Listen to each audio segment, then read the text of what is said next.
Namaste, creative yogis. How you all doing? I hope life is treating you well and you're enjoying this lunar month. So we've actually just had a beautiful new moon in Pisces, which is gorgeous energy that's flowing through now. So that helps us to connect to our heart chakra.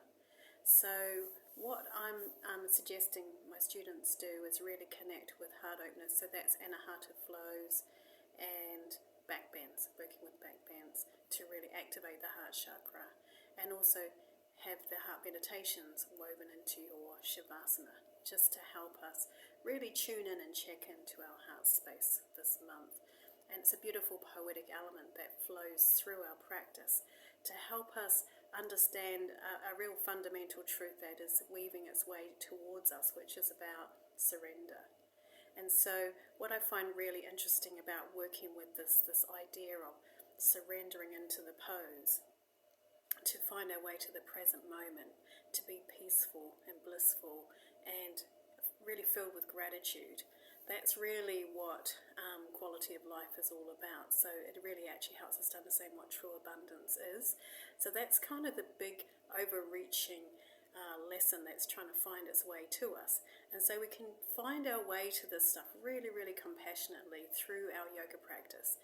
So as we work with our back bends, because the big kind of energy that's flowing through is the earth element, what we can do is incorporate some hip openers into our heart opening flows, and that will help us to find our way to that beautiful embodiment of surrender into the present moment. So one of the poses that I'm really working on with my students is the pigeon pose, for instance, Ekapada Konasana, and incorporating the back bend into the pigeon pose, where you extend up through the spine, release your head back, and your back foot is moving towards the back of your head, which, not everybody has that level of flexibility. But if you have that available to you, start playing with that stuff and just seeing how that helps you to really open the hips and the heart. We're really grounding through our sit bones, through our hip space, but we're also opening and expressing through the upper body. And it is about that softening and surrender into the pose. And so, if like I say, if you don't have access to that range of movement, what you can also do is go into cat-cow and extend the leg back, and cat-cow and bring the knee into your navel kind of stuff, and then bring the leg through into your pigeon pose, and just play with those transitions, and that will give you just as much of a heart opener, hip opener kind of experience. And it's very fluid and organic, and it really helps us to find that poetic element of this beautiful energy that's flowing through at the moment. So this idea of surrender is something that we quite often are challenged to find in ourselves, because we're kind of geared up to do battle with the world, and that softening and surrender, that feminine kind of allowing and accepting, being patient and compassionate with ourselves, is just such an amazing gift to find in yourself. And I find that this style of yoga helps us to embody that stuff. So do give it a go. It is a very profound truth that once we've found it, it can completely transform our lives.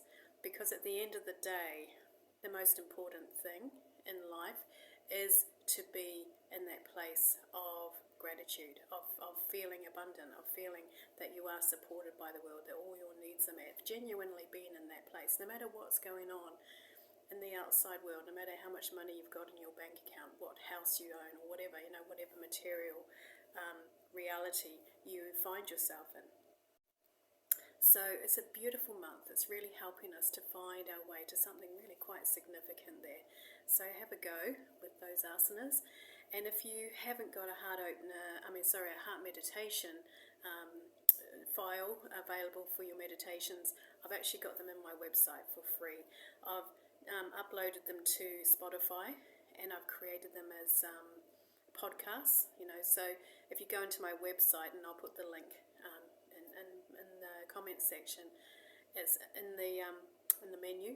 You'll find it's under more. You click on more, and then you'll see the podcast page, and you just click on the podcast, and it's all free, and you can download these beautiful heart meditations for yourself. So it's just a beautiful way of working with your body this month, with your mind, finding your way to this beautiful understanding of surrender. It's gorgeous. It really is fabulous stuff. And I'm finding it's making a massive difference for the way that I'm approaching my working life and everything. You know, I'm actually carving out this space to give to that place of tranquility and stillness, and really protecting that, really looking after that for myself this month. And I'm feeling much more relaxed and more spacious in myself as a result. So hopefully you will as well. So let me know how you get on with all of that.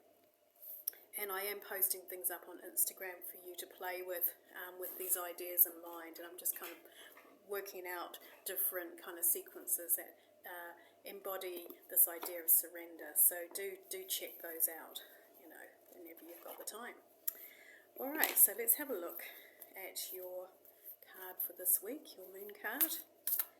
So what do the Creative Yogis need to know right now? What do the Creative Yogis need to know? Let's have a look. What do the Creative Yogis need to know?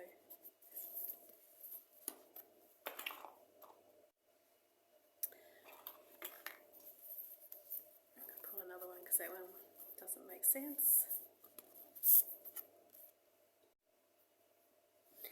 Balance spirituality and practicality. Balance spirituality and practicality. Of course, that's what this month is really helping us with the earth energy. It's helping us to really have that kind of practical approach to our dreams and taking spirit action, which is really when you've really thought about what it is that you want to do, you've journaled about it, you've created intentions, you've created vision boards. But from that, there is an action that is asking you to take, and that's your spirit action. So it's focusing on that one step, that becoming sure-footed, you know, just one step at a time, and that's what's going to get you where you need to go. So I find that inspiration comes from that surrender as well, just really finding that peaceful place of being in the present moment. That's when the inspirations come through. So that's what this month is helping, guiding us towards, so that we are very empowered. You know, we really know what we're doing, we know where we're going, and we have complete confidence. Even if we don't see the path ahead of us, we actually know that we're going to be guided in the right direction. So it's beautiful. So let's see what the book has to say about this. Full moon in Pisces, interesting. Page 90. So 90 might mean something to you. Or 9. That's almost the end of a cycle, 90. So, okay. Have you been so hid in the clouds that you've lost touch with reality? If so, take this card as a sign that you need to pay attention and make a concerted effort to move towards your goals. The more practical steps you can take, the better. It's time to find an inner balance between your responsibilities and your dreams. Meditate on your question, and the solution to your issue may now come through very clearly. If you're in a tricky situation because you've been acting the martyr, I've done that many times before, this card will be a message from the cosmos to drop the act for everybody's sake. Very true. So, attune to the moon, meditate every day and see what comes to you. Answers will come. That's what I've been talking about before. Additional meanings for this card. You're in a super romantic but not super realistic state. Follow your intuition, it won't let you down. At worst, this card can herald the end of a dream. Oh, that's sad. We don't want to hear that. The person you're inquiring about is a soulmate. Avoid substance abuse. Always a good advice. Pisces is the last sign of the zodiac, so the full moon in Pisces symbolically means endings. When the moon is full in Pisces, or whenever you pull the card, it's time to dive deep into our emotions. Practicality is at odds with the numinous Pisces energy that have no borders. So feel your way now. Psychic abilities are heightened when the full moon is in Pisces, and soulmates now connect. There's also a time to send out your dreams to the universe releasing your fears. Oh, well, that's lovely. So yes, I think the way that we manifest is to navigate our fears, and the way I find the way I deal with fears is that one step at a time thing. I try not to think too far ahead, because otherwise I will get very stressed and freak out a bit. So it is about just keeping yourself moving forward, and then you'll find that the fears slowly kind of disappear. Alright, so that's it for me today. Have a lovely week. Namaste, Creative Yogis.